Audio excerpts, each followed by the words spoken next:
शेतकरी बऱ्याच लोकांचे आंबा बागांचे प्रश्न येतात, फोन येतात की आंब्यामध्ये फुलगळ होते. खूप म्हणजे शेतकरी तणावग्रस्त वाटतात की फुलगळ खूप होते, मोहर भरपूर आपण गळून जातो. यावर उपाय काय? खरं तर आंब्यामधलं सगळ्यात महत्वाचं एक गोष्ट की आंब्यामध्ये फळधारणा होते किती, फुलाचा आणि त्याच्यामध्ये फळामध्ये कन्व्हर्जन हे प्रमाण आहे किती, ते 0.02 ते 0.003%.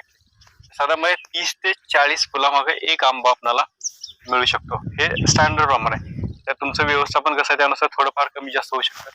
पण 30 ते 40 फुलामागे एक आंबा हे एवढं कमी प्रमाण आंब्यामध्ये सेटिंग्स आहे. हे साहजिक आहे, कारण आंब्यामध्ये लाखो फुलं येतात. आपण जे बघतो हाय डेन्सिटी वगैरे ह्याच्यामध्ये सुद्धा हजारो फुलं येतात. एवढी जर फुलांची फळधारणा झाली तर आपलं आंब्याचं झाड राहणार नाही. त्यामुळे खूप शेतकऱ्यांनी पॅनिक किंवा खूप भावनिक होऊ नये. फुलगळ होणं हे नैसर्गिक आहे. जी परागीभवन न झालेली फुलं असतात ती गळून पडतात, किंवा काही नर फुलं असतात किंवा न परागीभवन झालेली आणि अगोदर फ्रुटिंग झालं असेल, फळधारणा असेल, राहिलेली नंतरची उशिराची फुलं गळून पडतात. पण त्यातूनही मोहर खूप मोठा येतो आणि लांबच्या लांब दांडे असणारा मोहर येतो आणि अशा ठिकाणी मादी फुलांचं प्रमाण कमी असतं आणि अशा ठिकाणी फुलगळ सुद्धा खूप होते आणि इथं परागीभवन होत नाही आणि फुलांची गळ होते आणि अपेक्षित उत्पन्न आपल्याला मिळत नाही. त्यामुळे ज्या प्रमाणामध्ये आपण खत व्यवस्थापन, अन्नद्रव्य व्यवस्थापन करायला पाहिजे त्या प्रमाणामध्ये झाडाच्या वयानुसार, झाडाच्या आकारानुसार किंवा गेल्या वेळा किती उत्पन्न दिले, अशी पण काही झाडं आली की गेल्या वर्षी प्रचंड उत्पन्न मिळत होतं आणि ह्या वर्षी आपण त्या झाडाला तेवढंच खत दिलं. तर अशा झाडांना खत देताना खताची मात्रा थोडी आपल्याला अपेक्षित उत्पन्न मिळण्यासाठी फुलगळ किंवा मोहराची गळ होऊ नये म्हणून काय करायला पाहिजे हे आपण या व्हिडिओमध्ये आजच्या समजून घेऊ. सगळ्यात महत्वाची गोष्ट की फुलगळ होण्यामागं, आंब्याची फुलगळ होण्यामागे एक महत्वाचं कारण आहे की ट्रेस. जसं माणसावर ताण असतो, तणाव असतो, तसं झाडावर सुद्धा ताण असतो. आता हा ताण दोन प्रकारचा असतो. एक पहिला आहे की बायोटिक फॅक्टर, त्याला जैविक घटक म्हणतो, आणि दुसरं अजैविक घटक.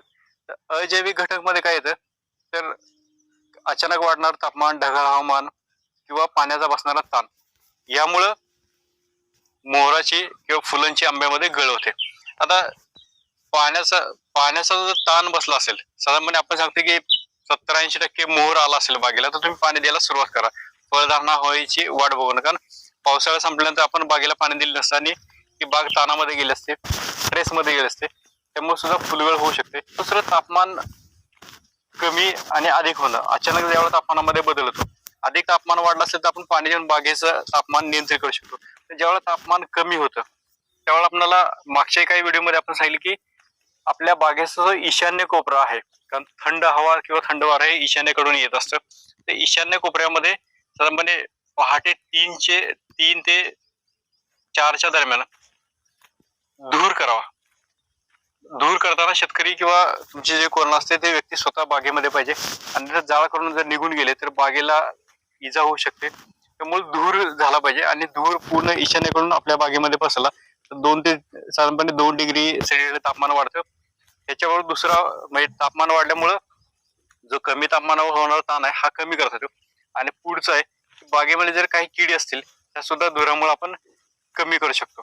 आता पाणी व्यवस्थापन झाले, तापमान व्यवस्थापन झाले, ह्या सगळ्या गोष्टी झाल्या आपल्या अबायोटिक, जे आपल्या हातामध्ये फारशा नाहीत. दुसऱ्या काही जैविक घटक आहेत, ह्याच्यामध्ये किडी आणि रोगाचा प्रादुर्भाव हा एक घटक येतो. आता किडीमध्ये 3 किडी आहेत. त्या 3 किडी आंब्याच्या मोहराला खूप मोठ्या प्रमाणावर कारणीभूत ठरू शकतात. त्याच्यामध्ये पहिली कीड आहे तुडतुडे. तर तुडतुडेचं जे 6 फवारणीचं वेळापत्रक आहे, त्या 6 फवारणीच्या वेळापत्रकामध्ये ह्या वेळा मोहराच्या दरम्यान साधारणपणे लॅम्बडा नाही मिळत. बऱ्याच वेळा शेतकरी सांगत असतील की किंवा विचार त्यांना पडत असेल की लॅम्बडा मोहराच्या वेळा काय येतो. तर मोहर उमलायच्या अगोदर, मोहर बाहेर पडताना आपला इमिडाक्लोप्रिडची फवारणी आहे 3 मिली 10 लिटरची. मोहर पूर्ण बाहेर पडला आणि उमलायच्या अगोदर लॅम्बडा सायलोथ्रिन 6 मिली प्रति 10 लिटरची फवारणी आहे. आणि ज्यावेळेला मोहर उमलल्यानंतर कुठलीच रसायनाची फवारणी करायची नाही. आणि मोहर ज्यावेळेला उमलून सेटिंग होतं आणि लहान लहानशी फळं दिसायला लागतात साधारणपणे ज्वारीच्या आकाराची, त्यावेळेला थायोमिथोक्झाम 2 ग्रॅम प्रति 10 लिटर ह्या प्रमाणात फवारणी करणं गरजेचं आहे. ह्या किडी किंवा ह्या किडीसाठी म्हणजे थ्रिप्स हा एक तुडतुडे हॉपर्स म्हणतो, ही कीड आपल्या मोहराची गळ करू शकते. फक्त एक आहे, हॉपरचा जर प्रादुर्भाव झाला असेल तर मोहर काळा पडतो. आता पुढची कीड आहे थ्रिप्स. थ्रिप्स ज्यावेळेला होतो, हा थ्रिप्स 3 टप्प्यावर थ्रिप्स बद्दल आपण स्वतंत्र व्हिडिओ घेणारच आहोत, वेगळा आहे. पण थ्रिप्स जर प्रादुर्भाव झाला असेल, आपण असा हा मोहर आहे, हा मोहर जर झाडून बघितला हातावर, तर आपल्याला हातावर ही कीड म्हणजे कोंबड्याच्या अंगावर जशा ऊ असतात बारीक बारीक अशा, तसे बारीक थ्रिप्स आपल्याला दिसतील. आणि हे जर असेल तरी सुद्धा मोहर होते. फक्त एक आहे की मगाशाली हॉपरचा प्रादुर्भाव असेल, तुडतुड्याचा प्रादुर्भाव असेल तर मोहर काळा पडतो, आणि हॉपरचा प्रादुर्भाव असेल तर मोहर मात्र विटकरी रंगाचा दिसतो, परागीभवन होत नाही, पूर्णपणे मोहर गळून पडतो. कारण ही कीड आहे मोहराच्या देठातून मोहराच्या दांड्यातून फुलाच्या देठातून रस शोषून घेत असते. पुढचं फळगळीचं कारण आहे ते म्हणजे रोग.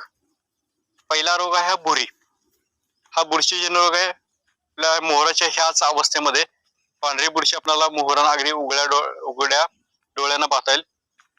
ही बुरशीचा प्रादुर्भाव आपल्याला झालेला दिसतो, आणि बुरशीचा प्रादुर्भाव झाल्यानंतर, बुरी रोग झाल्यानंतर सुद्धा मोहर गळतो.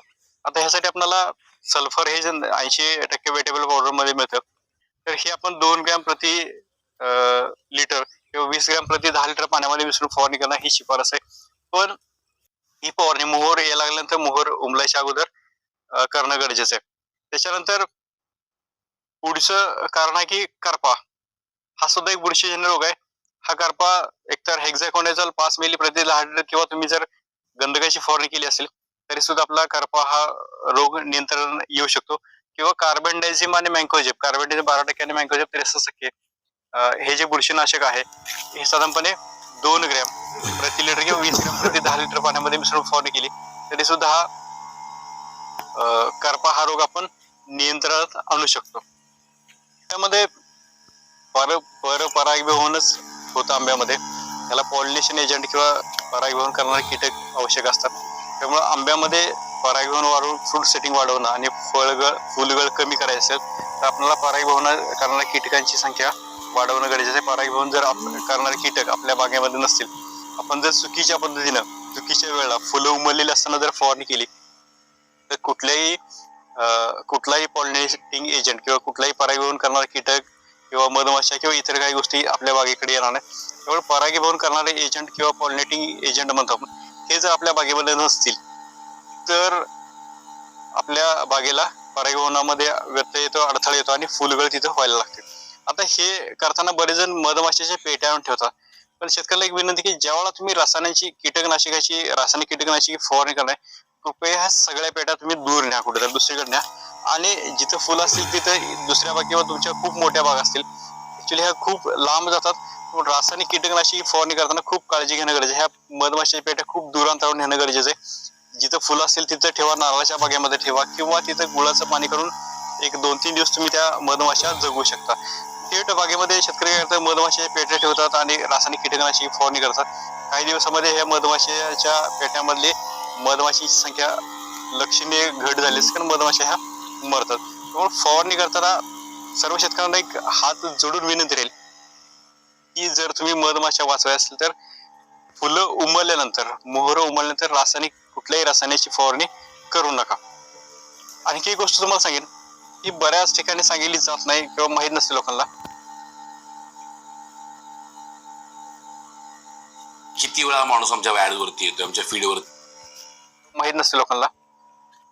काही प्रगत बागांना माहीत झाले, मागच्या काही व्हिडिओ मध्ये आपण सांगितलेलं आहे की बोरॉन हे जे अन्नद्रव्य, सूक्ष्म अन्नद्रव्य, सूक्ष्म यासाठी अतिशय कमी प्रमाणामध्ये लागतं. आणि हे जर अन्नद्रव्य तुम्ही फवारणीतून आंबा बागेला दिलं तर फळधारणेमध्ये खूप चांगली लक्षणे वाढवते आणि फुलांचे फुलगळ किंवा मोहरगळ खूप कमी करता येते. पाण्यात विरघळणारं बोरॉन किंवा जे विद्राव्य बोरॉन जे फोलियर ऍप्लिकेशन साठी मिळतं, हे साधारणपणे 1 ते 2 ग्रॅम एवढ्या कमी प्रमाणात वापरणं गरजेचं आहे. हे कधी ज्यावेळेला मोहर बाहेर पडायला सुरुवात होतो आणि दुसरं मोहर उमलायच्या अगोदर 2 फवारण्या केल्या तर आपण फुलगळ कमी करू शकतो. सगळ्यात महत्वाचं की अन्नद्रव्य व्यवस्थापन. म्हणजे आपण बऱ्याच वेळा काही ठिकाणी बागा कराराने ज्यावेळेला दिले जातात त्यावेळेला पॅक्लोबिट्राझोलचा खूप मोठ्या प्रमाणात वापर होतो आणि त्या प्रमाणामध्ये अन्नद्रव्य दिली जात नाही. अशा ठिकाणी मोहर खूप लांबच्या लांब मोहर येतो, म्हणजे अन्नद्रव्य व्यवस्थापन कमी असतं आणि पॅक्लोबिट्राझोल खूप दिलं जातं, कल्टार खूप दिलं जातं.